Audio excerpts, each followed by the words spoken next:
歡迎收聽聆聽你聲音。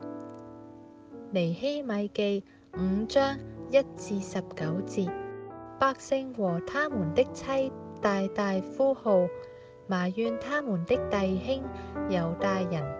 有的說：我們和兒女人口眾多，要去得糧食度命。有的說：我們典了田地、葡萄園、房屋，要得糧食充飢。有的說：我們已經指着田地、葡萄園借了錢給王納稅。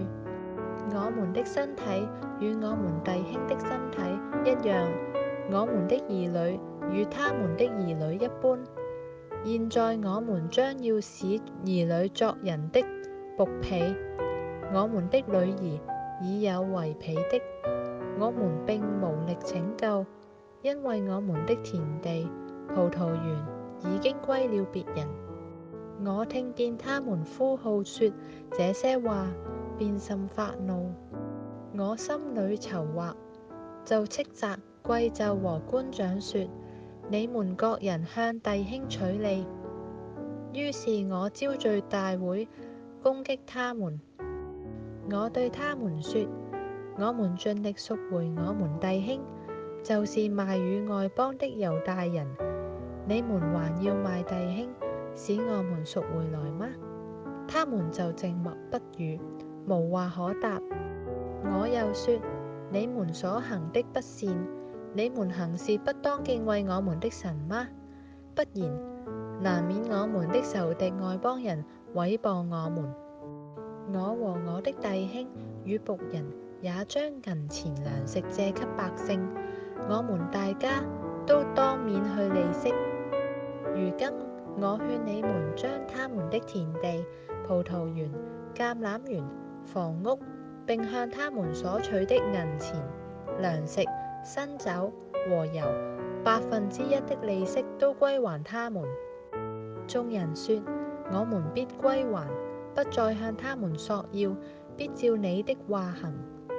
我就召了祭司來，叫眾人起誓，必照着所應許的而行。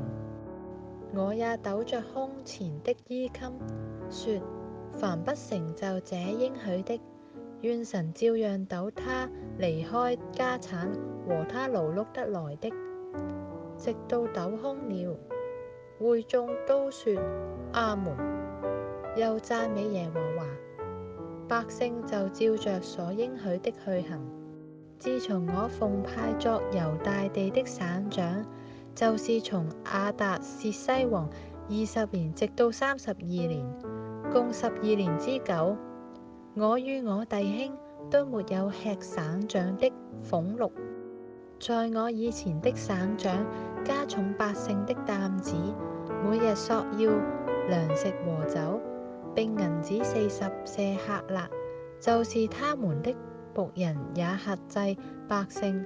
但我因敬畏神，不這樣行，並且我恆心修造城牆，並沒有置買田地。